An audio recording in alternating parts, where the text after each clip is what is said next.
آج کی شب میں قرآن عظیم کے 17 پارے مکمل ہو چکے ہیں۔ اللہ عز و جل بقیہ قرآن عظیم کو صحیح تجوید سے پڑھنے اور آپ سب کو سماعت کرنے کی توفیق عطا فرمائے۔ آج ہم نے سورہ انبیاء اور سورہ حج کی تلاوت کی ہے۔ انبیاء یہ نبیوں کی جمع ہے، نبی کی جمع ہے۔ اس میں اللہ عز و جل نے کئی انبیاء اکرام علیہ السلام کا ذکر فرمایا، خصوصیت کے ساتھ سیدنا ابراہیم علیہ السلام اور حضرت ایوب علیہ السلام کے حالات بیان فرمائے، اور حضرت یونس علیہ السلام کے متعلق بھی۔ انبیاء اکرام علیہ السلام کے متعلق اسلامی عقیدہ ہمارا یہ ہے کہ نبی ہوتے کون ہیں؟ نبی کون ہیں؟ کیا وہ آسمانوں سے آتے ہیں یا کوئی الگ مخلوق ہیں؟ نہیں، بلکہ وہ انسانوں میں سے ہی ہیں، مگر یہ کہ اللہ تعالیٰ ان کو چن لیتا ہے اور پیدائش سے لے کر ان کی وفات تک مولا ان کو ہر عیب سے اور ہر گناہ سے پاک رکھتا ہے۔ اور نبیوں کو ہی معصوم کہا جاتا ہے۔ معصوم کا جو لفظ ہے یہ نبیوں کے لیے ہے اور فرشتوں کے لیے ہے۔ عصمت یہ عربی کا لفظ ہے۔ لہٰذا ہمارا عقیدہ یہی ہے کہ انبیاء اکرام علیہ السلام معصوم عن الخطا ہوتے ہیں، خطا سے ہمیشہ کے لیے وہ محفوظ ہوتے ہیں۔ معصوم اور محفوظ میں فرق ہے۔ معصوم وہ ہے جو کبھی گناہ کر ہی نہیں سکتا، محفوظ وہ ہے جس کے اندر گناہ کرنے کی طاقت تو ہے لیکن اللہ نے اسے بچا رکھا ہے، محفوظ ہے وہ۔ بہرحال انبیاء اکرام علیہ السلام کے بارے میں یہ عقیدہ ہمیشہ رکھنا ہوگا آپ کو کہ وہ ہر عیب سے، گناہوں سے پاک ہوتے ہیں، اور ان سے ریلیٹڈ کسی بھی چیز کو ہلکے میں آپ نہیں لے سکتے۔ کسی بھی نبی کی ادنا سی توہین کرنا کفر ہے، اسلام سے وہ بندہ خارج ہو جائے گا۔ انبیاء اکرام علیہ السلام کے متعلق جو عقائد ہیں اس کو میں سرسری طور پر آپ کے سامنے رکھ رہا ہوں۔ نبی جو ہے یہ محنت سے اور عبادت سے نہیں بنتے۔ پرہیزگار ہو جائے تو نبی بن گئے، بہت زیادہ نمازیں پڑھی، بہت زیادہ اللہ کی بارگاہ میں دعائیں کی تو نبی بن گئے، نہیں۔ نبوت یہ کسب سے، محنت سے ملنے والی چیز نہیں ہے، بلکہ یہ اللہ کی عطا ہے، اور اللہ تعالیٰ نے روحوں میں ہی چن لیا کہ کس کو نبی بنایا جائے گا۔ ابھی دنیا میں آنے سے پہلے ہی جب روحیں ہماری جہاں تھیں، اللہ تعالیٰ نے ان روحوں میں ہی منتخب کر لیا کہ یہ لوگ نبی بنیں گے اور دنیا میں جائیں گے۔ اور وہ آتے کیوں ہیں؟ ایک قوم میں کبھی نبی آئے، کبھی ایک خاندان میں آئے، کبھی ایک شہر میں، کبھی ایک ملک میں، جیسی ضرورت رہی ویسے نبی آئے۔ اور نبیوں کا جو کام ہوا کرتا ہے وہ یہی ہے کہ بھولی بھٹکی قوم کو پھر سے اللہ کے راستے پر لے آنا، شرک سے، بت پرستی سے، کفر سے انہیں نجات دینا، اور ایک خدائے وحدہ لا شریک کی عبادت کی طرف انہیں مائل کرنا، یہ نبیوں کا اہم کام۔ اور ایک بات یاد رکھیں، آدم علیہ السلام سے لے کر میرے آقا صلی اللہ تعالیٰ علیہ وسلم تک جتنے نبی آئے، سارے نبیوں کا عقیدہ ایک ہی تھا، عقیدے میں کسی کے فرق نہیں۔ اللہ کے ایک ہونے میں سارے نبیوں کا اتفاق، قیامت کے قائم ہونے میں سارے نبیوں کا اتفاق، اللہ تعالیٰ کے فرشتے موجود ہیں اس پر سارے نبیوں کا اتفاق، تقدیر کے متعلق سارے نبی ایک ہی عقیدے کے مالک ہیں۔ ہاں، شریعتوں میں کچھ نہ کچھ بدلاؤ آتا رہا ہے۔ شریعت میں جو مسائل جینے کے ہیں، کچھ چیزیں کسی کے نزدیک حلال تھیں، کسی کے نزدیک حرام ہیں۔ پہلے کی امتوں میں کچھ چیزیں حلال تھیں، بعد میں حرام ہوئی۔ جیسے آدم علیہ السلام کی امت، ان کی اولاد تھی، بھائی بہن کا نکاح جائز تھا۔ کیوں؟ اس لیے کہ انسان تھے ہی نہیں، جو تھے انہی کی اولاد تھیں، تو اب نسل کو بڑھایا کیسے جائے گا؟ انہی کی اولاد میں آج جو پیدا ہوتا لڑکا اور کل جو پیدا ہوتی لڑکی، یعنی حضرت حوا کو روزانہ ایک لڑکا اور ایک لڑکی پیدا ہوتے ہیں۔ یہ نسل انسانی کی ابتدا تھی، ایسے نہیں کہ 9 مہینے کے بعد پیدا ہوں گے۔ تو آج جو پیدا ہوتا لڑکا اور کل جو لڑکی پیدا ہوتی، ان کے ساتھ نکاح کر دیا جاتا۔ تو ان کی شریعت تھی آدم علیہ السلام کی، اور اس شریعت میں جائز تھا بھائی بہن کا نکاح، لیکن اس کے بعد جب نسل انسانی بڑھ گئی تو پھر یہ منسوخ ہو گیا، حکم ختم۔ اسی طرح سے آپ نے قرآن میں سنا بھی ہے سورہ یوسف کی تفصیل میں کہ حضرت یوسف علیہ السلام کو ان کے 11 بھائیوں نے اور عزیز مصر نے اور ان کے والد نے سجدہ کیا۔ سجدے کا لفظ سنا نا؟ تو یہ سجدہ کیا تھا؟ ان کی شریعت میں تعظیم کا سجدہ جائز تھا، تعظیم کے لیے، لیکن بعد میں شریعت محمدی میں یہ سجدہ بھی حرام قرار دیا۔ سجدے تعظیم بھی ہماری شریعت میں جائز نہیں، چاہے وہ حضور کے لیے ہو، کسی اور نبی کے لیے ہو، یا کسی ولی کے لیے ہو، یا کسی کی قبر کے لیے ہو، کسی کے لیے بھی جائز نہیں۔ میرے آقا صلی اللہ تعالیٰ علیہ وسلم نے سارے سجدے ختم فرمائے سوائے رب ذوالجلال کے سجدے کے۔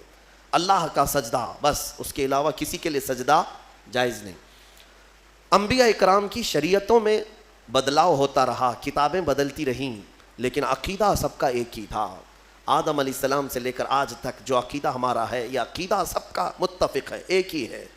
یہ کتنے نبی آئے، ان کی صحیح تعداد تو اللہ اور اس کے رسول کو ہی معلوم، لیکن کچھ حدیثوں میں ایک فگر ملتا ہے۔ ایک روایت میں حضور اکرم صلی اللہ تعالیٰ علیہ وسلم کی حدیث میں ملتا ہے 1,24,000، اور ایک روایت میں 2,24,000۔ تو الگ الگ روایتیں آئی ہیں صحابہ نے جو روایت کیا، اس لیے بزرگوں نے فرمایا، علماء نے فرمایا کہ صحیح تعداد تو اللہ ہی بہتر جانے، لیکن کبھی اگر کہنا ہوا تو یوں کہیں 1,24,000 کم و بیش۔ کم و بیش کا لفظ ہم استعمال کرتے ہیں، کیوں؟ کم بھی ہو سکتے ہیں یا زیادہ بھی ہو سکتے ہیں، لیکن سب پر ہمارا ایمان ہے۔ لیکن یہاں ایک عقیدہ سنتے جائیے، اللہ کا نبی آپ کس کو کہیں گے؟ کسی کو بھی اللہ کا نبی کہنے کے لیے نام کے ساتھ آپ کو قرآن میں اس کا نام ہونا چاہیے یا رسول پاک سے سنا ہوا ہونا چاہیے۔ حضرت ابراہیم علیہ السلام نام کے ساتھ نبی ہم جانتے ہیں کہ کیونکہ ان کا نام قرآن میں بھی آیا ہے اور حضور کی زبان پر بھی آیا ہے۔ اسماعیل علیہ السلام، موسیٰ علیہ السلام، عیسیٰ علیہ السلام، داؤد علیہ السلام، سلیمان علیہ السلام، یہ انبیاء وہ ہیں جن کے نام قرآن میں آئے اور احادیث میں بھی آئے۔ کل 26 نبیوں کے نام قرآن میں آئے۔ کتنے؟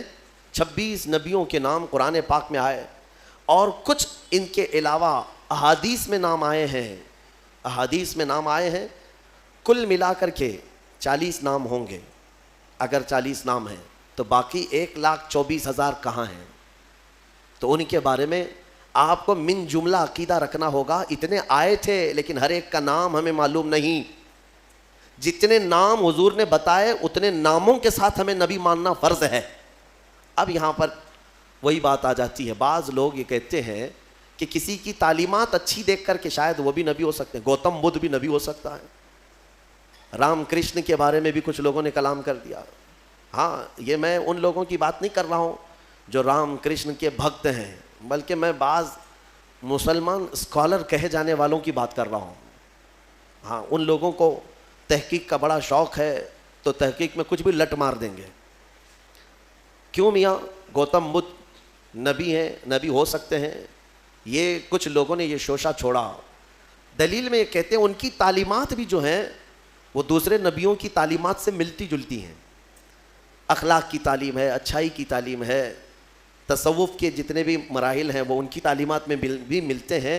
ہو سکتا ہے وہ اپنے زمانے کے نبی رہے ہوں۔ ایک بات یاد رکھ لیں، میں نے جو آپ کو فارمولہ بتایا اس پر ہمیشہ چلیے۔ آپ کسی کو بھی نام کے ساتھ نبی کہنے کے لیے ان کا نام قرآن میں یا حدیث میں آیا ہوا ہونا ضروری ہے۔ اگر قرآن و حدیث میں ان کا نام نہیں آیا تو چاہے اس کی تعلیمات سب سے اعلیٰ ہی کیوں نہ ہو، نبی ہم نہیں کہہ سکتے، نبی نہیں کہہ سکتے۔ اتنی بات یاد رکھیں۔ اور اگر غیر نبی کو آپ نے نبی مان لیا کافر ہو جاؤ گے، معاذ اللہ۔ کسی غیر نبی کو، نبی نہیں تھا اور آپ نے اس کو نبی کہا، کافر ہو جائیں گے۔ اور کوئی نبی ہیں ان کی نبوت کا انکار کیا تب بھی کافر ہو گئے۔ بات سمجھ میں آ رہی؟ یہ عقیدہ بہت ہی اہمیت کا حامل ہے، اس لیے اس کو لے کر کے چلیں۔ آپ غیر نبی کو آپ نبی کہہ نہیں سکتے۔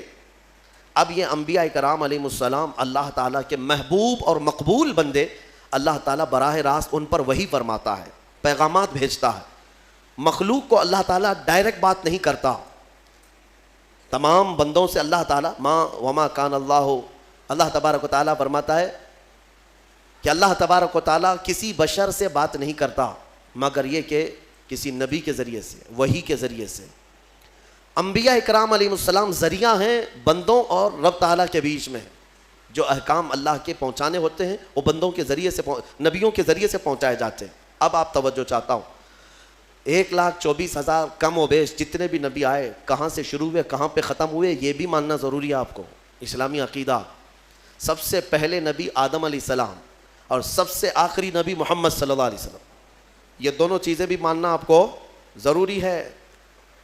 قرآن پاک جب مکمل ترتیب دے دیا گیا نا، مکمل ترتیب دے دیا گیا تو ادھر ایک اور ادھر ایک، جس کو ہم رٹ کہتے ہیں نا، رٹ پٹھا یعنی کور، اس کو عربی میں دفت کہا جاتا ہے، ما بین الدفتین، یعنی دو رٹ کے کور لگا دیے گئے قرآن کو، اور حضرت عثمان غنی نے فرمایا اب قرآن وہی ہے جو ان دو رٹ کے بیچ میں ہے، اس میں کوئی ایک ورق زیادہ بھی نہیں کرے گا اور ایک ورق اس میں سے نکالے گا بھی نہیں، سب گنا جا چکا ہے.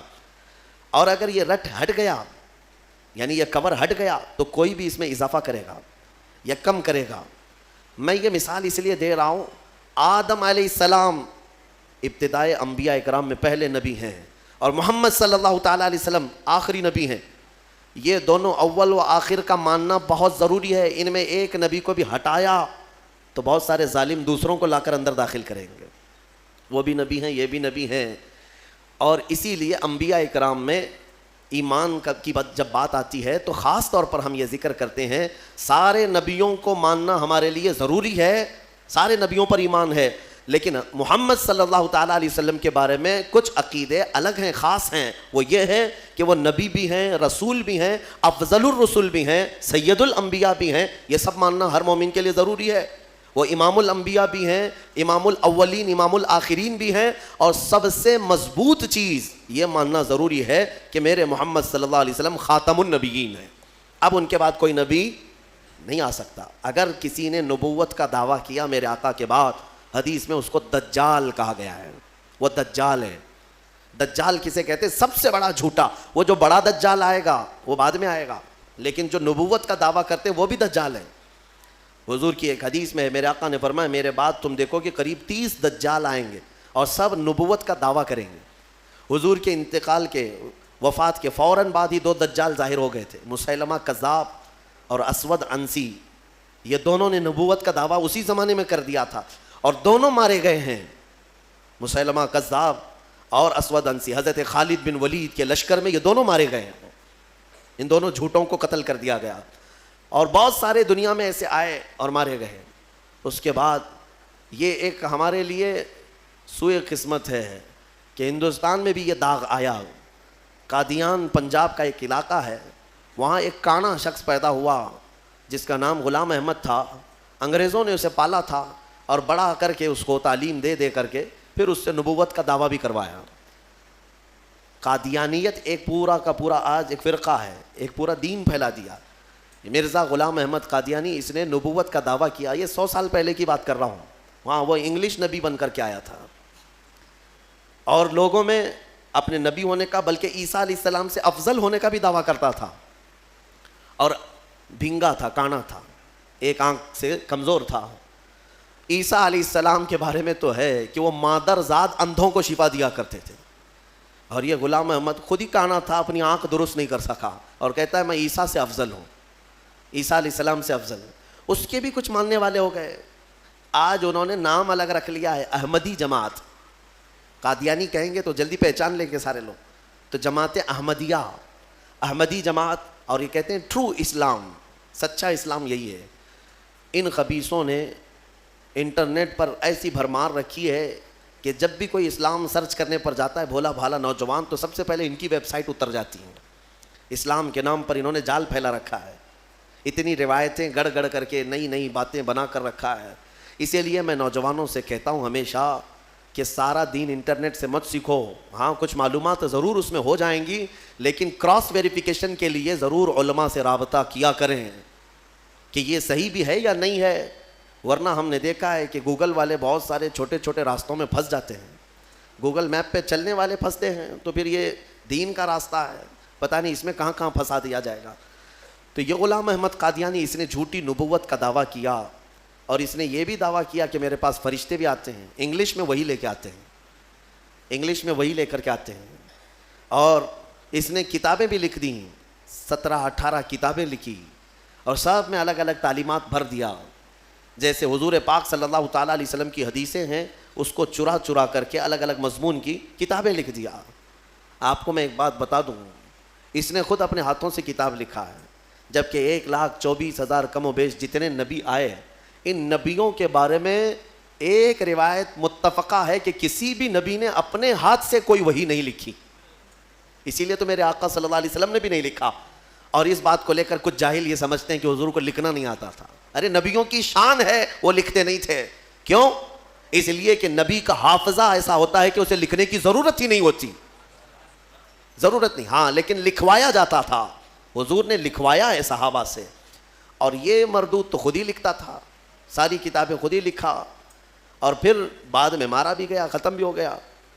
انہوں نے ایک گند پھیلا رکھی ہے، فرشتوں کا نام بھی ٹیسو ٹیسو میسو میسو، نہ جبرائیل نہ میکائیل نہ اسرافیل نہ اسرافیل، ٹیسو ٹیسو میسو میسو، جو وہی لے کر کے آتے تھے۔ نعوذ باللہ من ذالک، انہوں نے ایک دین کو مذاق بنایا۔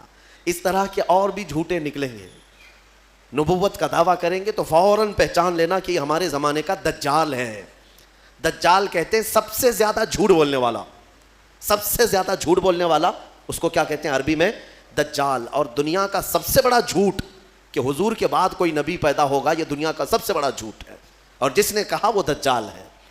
اور ابھی فی زمانہ ہمارے ہاں جو دجال ہے وہ ہماری کرنٹ میڈیا ہے، میڈیا، نیوز کے اینکر، یہ تقریباً یہ دجال کے چیلے ہیں، یعنی چھوٹے چھوٹے دجال ہیں، کیونکہ جھوٹ جتنا زیادہ بولتا ہے عربی میں اس کو دجال کہتے ہیں۔ دجل عربی کا لفظ ہے حقیقت کو چھپا دینا، حقیقت کو چھپا دینا۔ ہاں یہ کہیں گے گھر چوری ہو گیا، دیکھا ہے چور سامنے سے جا رہا، نہیں میاں وہ تو لومڑی نے چوری کیا ہے، اور پوری دنیا کو باور بھی کرا دیا جائے گا لومڑی نے چوری کیا ہے۔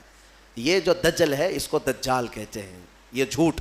بہرحال انبیاء اکرام علیہ السلام کے متعلق یہ عقائد آپ کے ذہن نشین رہیں کہ یہ بہت ہی اہمیت کے حامل ہیں۔ نبوت کے متعلق جو عقائد ہے، اے میرے عزیزو، اس میں کبھی گمراہی نہ آئے۔ ابھی ماضی میں 4-6 مہینے پہلے ہی ہم سے کچھ لوگ بار بار مطالبہ کر رہے تھے کہ ایک ہندوستان میں کوئی رام پال نام سے شخص ہے جس نے تعلیمات وغیرہ کے ذریعے سے اپنے آپ کو یہ ثابت کرنا شروع کیا کہ محمد کے بعد میں آخری نبی ہوں۔ تمہارا کیا تعلق ہے نبوت سے؟ ادھر کیوں آ گئے؟ وہ انت بھکتی زیادہ اچھی ہے تمہارے لیے، وہیں پر رہتے۔ لیکن اس کے چیلے بار بار مجھے کہتے ہیں کہ ہمارے ساتھ بھی مباہلہ کر لو، ہمارے ساتھ بھی مقابلہ کر لو۔ میرے عزیزو، یہ منہ لگانے کے بھی قابل نہیں ہے۔ نبی پاک صلی اللہ تعالیٰ علیہ وسلم کے بعد آج بھی یہ موجود ہے، وہ کہتے ہیں کہ نبوت جو ہے ابھی بھی چل رہی ہے اور ہم آخری نبی ہیں۔ بہت سارے اس طرح کے فتنے آئے۔ میرے عزیزو، ایک اور فتنہ جنم لیا ہے انٹرنیٹ کی سرزمین پر، گوہر شاہی فتنہ۔ گوہر شاہی، لوگ اس کو دیکھ کر کے اس کی تعلیمات سے متاثر ہو جاتے ہیں۔ تصوف کی بڑی بڑی باتیں کرتا ہے ایک شخص اور لوگوں کو گمراہ کرتا ہے، کبھی نفس کی باتیں، کبھی نماز کی باتیں، کبھی معرفت کی، کبھی طریقت کی۔ بھولے بھالے مسلمان یہ سمجھتے ہیں کہ اس سے زیادہ علم کس کے پاس ہے؟ اے میرے عزیزو، اس سے بھی زیادہ تعجب کی چیزیں تمہارے پاس آتی رہیں گی۔ حضور پاک نے بہت پہلے ہی بشارت دی ہے کہ ایسی جماعتیں آئیں گی، تمہیں پتہ نہیں ان کے چھپے ہوئے عقیدے۔ یہ گوہر شاہی فتنہ کیا ہے؟ یہ اپنے ایک پیر کو مانتے ہیں جس کو یہ کہتے ہیں کہ وہ رب الارباب ہے، معاذ اللہ، یعنی تمام خداؤں کو بھی پالنے والا ہے۔ وہ پتہ نہیں کون سے خداؤں کو پالنے والا ہے، لیکن ان کا عقیدہ یہ ہے کہ وہ رب الارباب ہے۔ یہ لفظ ہے، میں نے سنا ہے، کھلی ہوئی، یہ کھلا ہوا ارتداد ہے، ان کا اسلام سے بھی تعلق نہیں، اور لوگ اس کو تصوف کا بادشاہ سمجھے بیٹھے ہوئے ہیں، کہتے ہیں ہم کو سیدھا راستہ مل گیا۔ بلکہ میں نے ان کے فتنوں میں یہ تک سنا ہے، وہ کہتے ہیں اس زمانے میں اگر کوئی لا الہ الا اللہ کلمہ پڑھتا ہے تو وہ کھلا شرک کرتا ہے۔ اب یہ کلمہ نہیں چلے گا، گوہر شاہی کلمہ چلے گا، اس کے پیر کا کلمہ چلے گا۔ نعوذ باللہ من ذالک۔ نبوت کا بھی قریب قریب دعویٰ انہوں نے کیا ہے۔ اور جانتے ہیں یہ گوہر شاہی جو ایک فرقہ ہے، ریاض نام سے کوئی ان کا گرو گھنٹال ہے، اس کو اس بڑی پیمانے پر مانتے ہیں کہ یہ تسبیح میں کیا پڑھتے ہیں؟ ہم تو سبحان اللہ کہتے ہیں، وہ سبحان الریاض کہتے ہیں۔ نعوذ باللہ من ذالک۔ میں بھولے بھالے سنی مسلمانوں کو سمجھانا چاہوں گا کہ صرف جو دکھنے والی چکا چوند ہے اس پر مت چلے جانا۔ ان کا چھپا ہوا زہر اتنا خطرناک ہے کہ تم بے ایمان ہو جاؤ گے، کفر کی موت مر جاؤ گے، تمہیں پتہ بھی نہیں چلے گا۔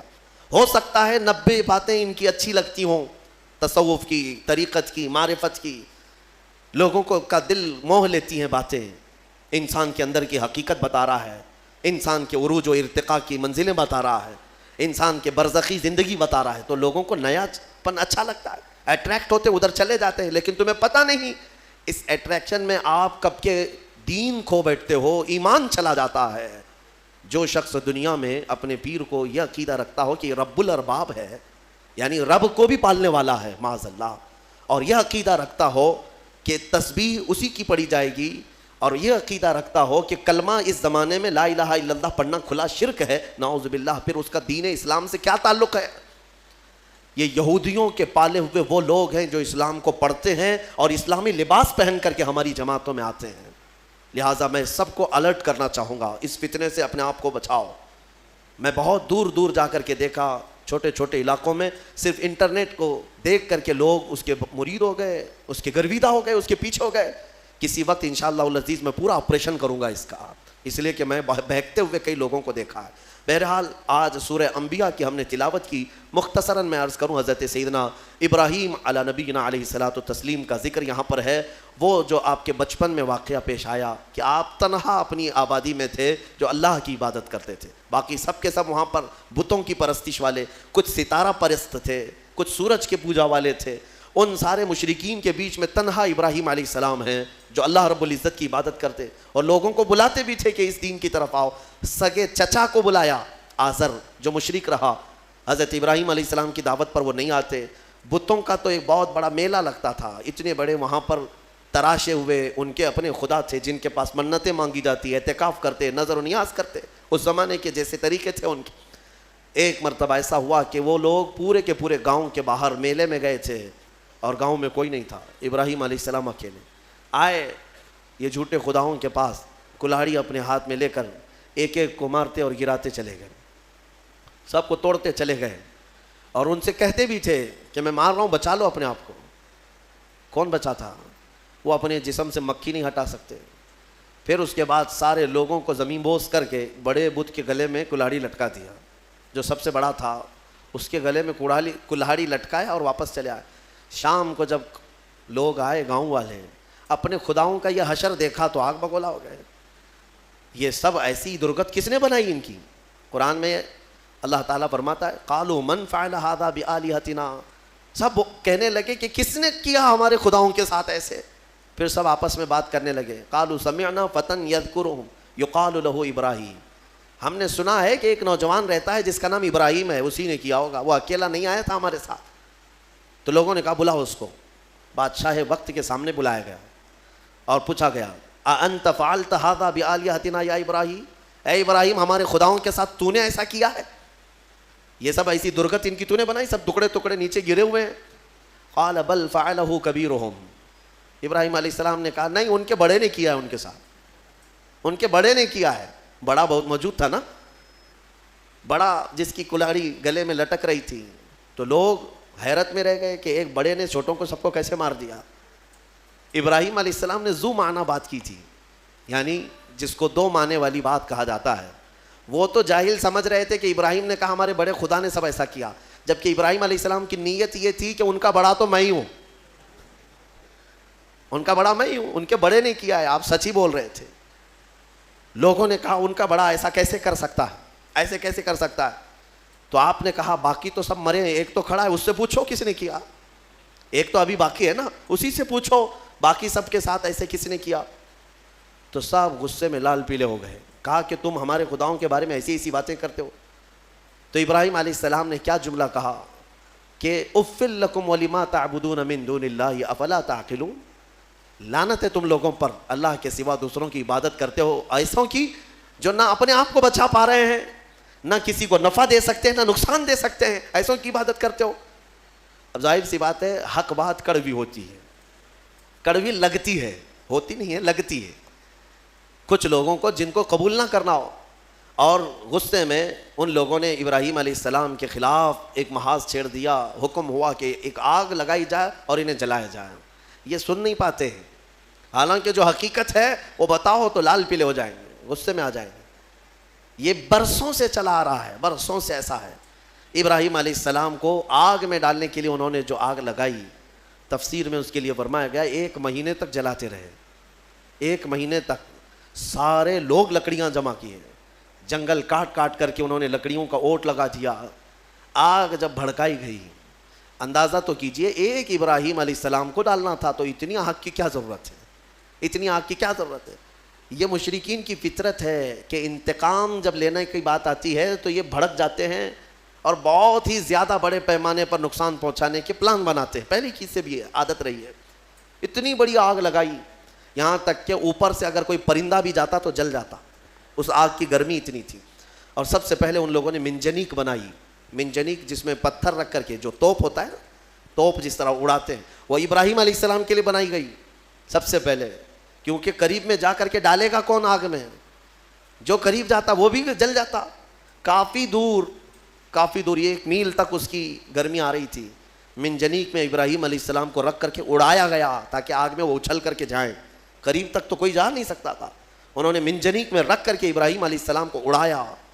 جب ابراہیم علیہ السلام آگ میں گرے جا رہے تھے تو اللہ رب العزت نے جبرائیل امین کو بھیجا کہ فوراً جاؤ ابراہیم کے پاس اور ان کو آگ سے بچاؤ۔ جبرائیل آئے اور کہنے لگے الک حاجت یا خلیل اللہ، اے اللہ کے خلیل کوئی حاجت ہو تو بتا دیں، آگ میں گرنے کے قریب ہیں۔ ابراہیم علیہ السلام کہتے ہیں حاجت تو ہے مگر تم سے نہیں، میرے رب ذوالجلال سے۔ یہ توکل تھا، یقین تھا۔ اللہ تعالیٰ فوراً فرماتا ہے قلنا یا نار کونی بردن و سلاما علی ابراہیم، ہم نے کہا اے آگ ابراہیم پر ٹھنڈی ہو جا، سلامتی والی ہو جا۔ اللہ کا یہ حکم تھا یا نارو، اے آگ۔ اس وقت حضرت ابراہیم علیہ السلام کے لیے جو جلائی گئی تھی آگ، وہ دکھ تو رہی تھی آگ لیکن اندر سے ایسی ٹھنڈی تھی جیسے کسی باغیچے کی ٹھنڈی ہوا۔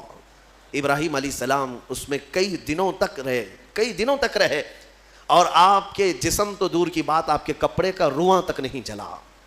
اور اتنا ہی نہیں، روایات میں ملتا ہے کہ اس زمانے میں پوری دنیا میں جہاں جہاں آگ جل رہی تھی ساری آگ ٹھنڈی ہو گئی تھی، کیونکہ اللہ نے فرمایا یا نارو، اے آگ ٹھنڈی ہو جا۔ تو ہر آگ نے یہ محسوس کیا کہ یہ حکم میرے لیے تو نہیں ہے، دنیا میں جہاں جہاں آگ جل رہی تھی سب ٹھنڈی ہو گئی۔ ابراہیم علیہ السلام کے لیے ٹھنڈی کی گئی تھی ایک آگ، لیکن دنیا کی ہر آگ ٹھنڈی ہوئی ہے۔ اسی لیے ہمارا یہ عقیدہ ہے کہ اللہ تبارک و تعالیٰ جب اپنے محبوب بندوں کی محبت میں رحمتیں اتارتا ہے یا ان کے آس پاس سے عذاب اٹھاتا ہے تو جو قریب میں ہوتا ہے سب کو بھی وہ برکت میسر آ جاتی ہے، وہ برکت مل جاتی ہے۔ ابراہیم علیہ السلام کئی دنوں تک وہاں رہے اور اس کے بعد آگ بجھائی گئی، اور جب آگ کو ٹھنڈا کیا گیا تو ابراہیم علیہ السلام اپنے کپڑے جھاڑتے ہوئے کئی دنوں کے بعد آگ سے باہر آ رہے ہیں۔ میرے عزیزو، وہاں کیسے رہے آپ؟ یہاں تک کہ روایات بتاتی ہیں کہ ابراہیم علیہ السلام کو اس آگ کے اندر پھل بھی ملتے تھے، غذا بھی ملتی تھی، پانی بھی ملتا تھا، ساری نعمتیں ملتی تھی، اور کھاتے بھی رہتے تھے، پیتے بھی رہتے تھے۔ یعنی ابراہیم علیہ السلام کے لیے اللہ تعالیٰ نے وہ مکمل ایک بہترین آرام دہ باغیچہ بنایا۔ یہ مولا کی شان ہے، وہ جب آگ کو چاہے ٹھنڈا فرمائے اور کبھی ٹھنڈے کو چاہے تو وہ آگ بھی بناتے، اس کی قدرت کے فیصلے۔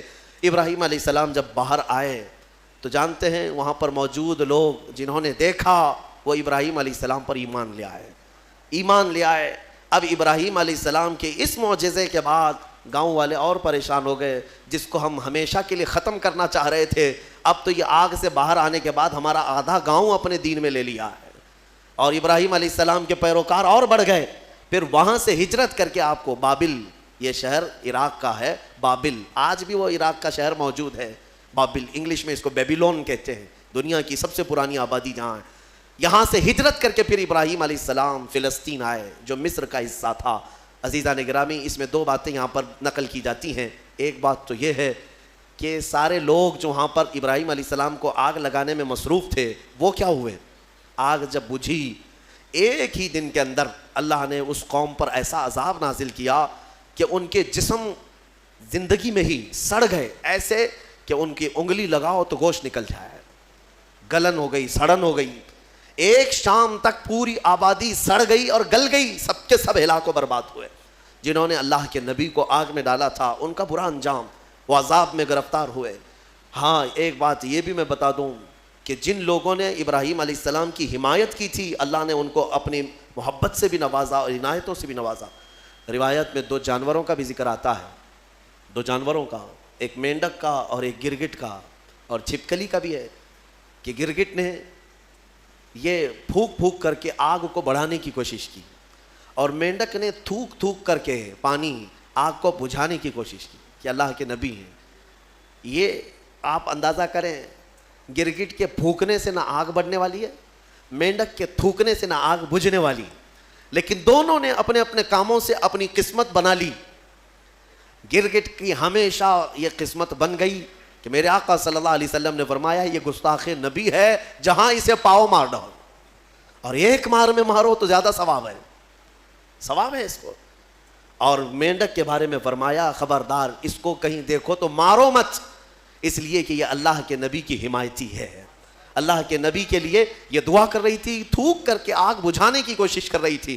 ایک جانور پر ہمیشہ کے لیے اللہ کی رحمت اور ایک پر اللہ کا غضب، اس سے اندازہ ہوتا ہے کبھی کبھار کاموں سے کچھ ہوتا نہیں ہے، بگڑتا کچھ نہیں ہے، لیکن انسان اپنی تاریخ بدل جاتا ہے۔ آج میں یہی کہنا چاہوں گا، کسی ظالم نے اگر میرے نبی کی شان میں بھونکا ہے یا قرآن پر انگلی اٹھایا ہے تو قرآن کا بھی کچھ نہیں ہونا اور رسول کی عزت کا بھی کچھ نہیں ہونا، لیکن ان ظالموں نے اپنی قسمت بنا لی، ہمیشہ کے لیے مردود اور ملعون ہو گئے۔ اور تمہارے لیے میں کہتا ہوں، دو جملے اگر تم نے حضور کی شان میں بیان کر دیے، قرآن کی شان میں بیان کر دیے، تو یہ بھی میں بتا دوں، نہ رسول کی شان تمہارے بولنے سے بڑھنے والی، نہ قرآن کی شان بڑھنے والی، ان کی شان تو خود میرے مولا نے بڑھا رکھی ہے۔ ہاں لیکن اتنا ہوگا کہ ان تمہارے دو جملوں سے تم بھی قیامت تک اپنی قسمت بنا لے جاؤ گے۔ ہاں تم پر لوگ آئیں گے، رحمتوں کے پھول برسائیں گے۔ ہاں ایک زمانے میں کوئی آیا تھا، جب کوئی گالی دے رہا تھا میرے مصطفیٰ کو کہ پیٹھ پیچھے کا علم نہیں، لیکن ایک عاشق تھا جو کہہ رہا تھا اور کوئی غیب کیا تم سے نہا ہو بھلا، جب نہ خدا ہی چھپا تم پہ کروڑوں درود۔ دیکھیں یاد ہے 100 سال گزر گئے بریلی کے امام کو دنیا سے گئے ہوئے، لیکن آج بھی جب مجمع میں اس اعلیٰ حضرت کا ذکر آتا ہے تو ایسا لگتا ہے کہ مجمع میں ایک جان سی پڑ گئی ہے، روح آ گئی ہے۔ کیوں؟ اس لیے کہ اپنے زمانے میں قلم ہی تو اٹھایا تھا، قلم ہی اٹھایا اور اپنے گھر پر بیٹھ کر کے دفاع کیا رسول پاک کی عزت کا۔ اسی لیے میں کہتا ہوں یہ مت سمجھنا کہ تمہارے کہنے سے کیا ہونے والا ہے، تمہارے بولنے سے کیا ہونے والا ہے۔ ارے میں تو ایک چھوٹا آدمی، حضور کی شان میں بول کر کے کیا کر لوں گا، باقی بڑے بڑے نکارے بج رہے ہیں۔ ایسا نہیں ہے میرے عزیزو، مینڈک نے صرف 2 بوند تھوکے تھے لیکن صدیاں گزر گئی، آج بھی اس پر اللہ کی رحمت ہے۔ آگ بجھانے کی کوشش کی تھی، نبی کی حمایت کی تھی، اللہ نے آج تک اس پر رحمت کی ہے۔ اسی طرح آپ بھی اپنی قسمت کا حصہ لے سکتے ہو۔ دنیا بھونک رہی ہے تو بھونکنے دو، لیکن تم جب بھی جوش میں آئے یا جذبے میں آئے تو یوں کہا کرو، رہے گا یوں ہی ان کا چرچا رہے گا، پڑے خاک ہو جائیں جل جانے والے، خاک ہو جائیں عدو جل کر، مگر ہم تو رضا، دم میں جب تک دم ہے ذکر ان کا سناتے جائیں گے۔ تمہارے کہنے سے آپ کیا سمجھتے کچھ نہیں ہوگا؟ بہت ہوگا، بہت ہوگا۔ آنے والی 100 نسلیں بھی یاد رکھیں گی کہ نبی پر کوئی بھونک رہا تھا تو ایک عاشق جواب بھی دے رہا تھا، میرے مصطفیٰ کریم صلی اللہ علیہ وسلم کی عزت پر بات کر رہا تھا۔ یہ تاریخ بن جائے گی۔ یہی نہیں، قیامت کے دن بھی کروڑوں کا نہیں اربوں کا مجمع ہوگا، لیکن تمہارا نام لے کر میرے مصطفیٰ پکاریں گے، نام لے کر پکاریں گے۔ کہاں ہیں فلاں بن فلاں؟ جب لوگ گالیاں دے رہے تھے تو تیری زبان میرے نغمات بول رہی تھی، جب لوگ ہرزہ سرائی کر رہے تھے تو کوئی کہہ رہا تھا محمد سید الکونین والثقلین والفریقین من عرب ومن عجم۔ 700 سال ہو گئے امام بوصیری کو دنیا سے گئے ہوئے، لیکن آج بھی ہمارے مجمعوں میں مولایا صلی وسلم کے قصیدے گنگنائے جاتے ہیں۔ کیوں؟ اس لیے کہ وہ ایک چٹائی پر بیٹھ کر کے ہی میرے مصطفیٰ کی شان بیان کیا۔ مولا نے امام بوصیری کو ہمیشہ کے لیے زندہ کر دیا، ہماری مجمعوں میں زندہ کر دیا۔ دیکھیں حضور کی شان میں جس نے بھی کہا وہ آج بھی زندہ ہیں، ان کے نغمات بھی زندہ ہیں، ان کے اشعار بھی زندہ ہیں۔ گستاخی کرنے والے آئے چلے گئے، کہاں ہے ان کا؟ ان کی گستاخیاں کہاں ہیں؟ نہیں ملیں گی تمہیں۔ لیکن ہر زمانے میں، ہر علاقے میں، ارے یہاں کرناٹک ہے آپ کا علاقہ، آپ کی زبان ویسے تو کنڑ ہے یا ہندی ہے یا جو بھی ہے، آپ کو عربی سے کیا تعلق ہے؟ عربی جانتے بھی نہیں ہو، لیکن جب کبھی کوئی مولا یا صلی وسلم دائماً ابدا پڑھتا ہے، سمجھ میں کچھ نہ آئے، ہاتھ بھی باندھ لیتے ہو، گردن بھی جھکا لیتے ہو۔ کیوں کرتے ہو؟ اس لیے کہ یہ عشق کی بولی ہے، عشق کی بولی ہے۔ اور ایک عاشق نے کہا تھا، تنم فرسودہ جہاں پارا ز ہجراں یا رسول اللہ، دلم پجمردہ آوارا ز عصیاں یا رسول اللہ۔ فارسی کلام ہے، علامہ عبد الرحمن جامی کا لکھا ہوا ہے، لیکن جب ہم اردو والوں میں بھی پڑھتے ہیں تو گردنیں جھومنے لگ جاتی ہیں۔ کیوں؟ عشق کی بولی ہے، عشق کی بولی ہے۔ اور یہاں پر عشق کی بولی کے لیے نہ نسل دیکھی جاتی ہے، نہ رنگ دیکھا جاتا ہے کہ بولنے والا کون سی ذات کا ہے۔ حتیٰ کہ میں آپ کو یہ بتاؤں کہ بارڈر بھی نہیں دیکھے جاتے، ہندوستان کا ہے کہ پاکستان کا ہے۔ یہ بھی نہیں دیکھا جاتا. عشق کی بولی اگر بارڈر کے باہر سے آتی ہے تب بھی سویکار کیا جاتا ہے کہ نبی کی تعریف کر رہا ہے. محمد کی محبت دین حق کی شرط اول ہے, اسی میں ہو اگر خامی تو سب کچھ نامکمل ہے. وہاں سے اقبال پکار رہا ہے, دوسری زمین سے اقبال پکار رہا ہے کہ محمد سے وفا تو نے تو ہم تیرے ہیں, یہ جہاں چیز ہے کیا لوح و قلم تیرے ہیں. ہم نے اشعار دیکھے, زبان دیکھی, پھر یہ نہیں پوچھا کس خاندان سے ہے, کس ملک کا ہے, کس زمین پہ رہتا ہے, کس کا شاگرد ہے. ہم نے کچھ نہیں دیکھا, بلکہ اشعار میں مٹھاس تھی تو نغمات کو زبان پہ بھی چڑھا لیا اور سینے پہ بھی بسا لیا. میرے عزیزو اتنا ہی نہیں, دوسرے ملک میں جاؤ, افریقہ کی سرزمین ہے, مصر کی سرزمین ہے. مصر میں عربی لوگ ہیں لیکن ہم نے باضابطہ دیکھا ہے مجلس ختم ہوتی تھی جمعہ کے دن, وہاں پر کئی علماء ہوتے, مجلس ختم ہونے کے بعد بڑے بڑے علماء, جامعہ ازہر کے بھی علماء ہوتے, اور کھڑے ہو کر کہتے تم ہندوستانی ہو, کہتے ہاں, کہو پھر وہ پڑھو مصطفیٰ جان رحمت پہ لاکھوں سلام. ان کو کیا سمجھ آتی تھی, کیا سمجھ ہے؟ ہم نے پوچھا بھی تھا سمجھتے ہیں آپ, کہتے نہیں سمجھ تو نہیں آتی لیکن اس میں مٹھاس ہی کچھ اور لگتی ہے. یہ عشق کی بولیاں ہیں میرے عزیزو. جو نبی کی حمایت میں بولا میرا مولا ہر زبان والے تک اس کی بات کو پہنچاتا ہے. میں نے خود اپنی زندگی میں تجربہ کر کے دیکھا.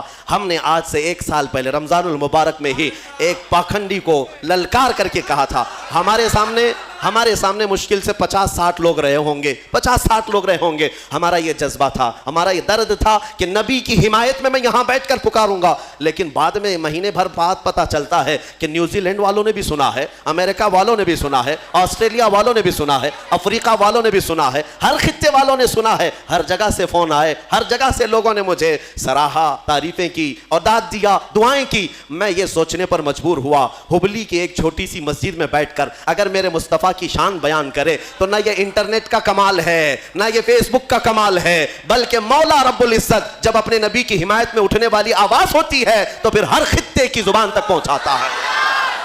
تم کر کے تو دیکھو, نبیوں کی شان بیان کرنا اللہ تبارک و تعالیٰ پہنچانا اپنے ذمے لے لیتا ہے, پہنچانا اس کی شان میں ہے. مولا جب تک زندہ رکھے اپنے نبیوں کا حمایتی بنا کر رکھے, اور میرے آقا کے قدموں میں ہماری موت عطا فرمائے. وآخر دعوانا الحمدللہ رب العالمین.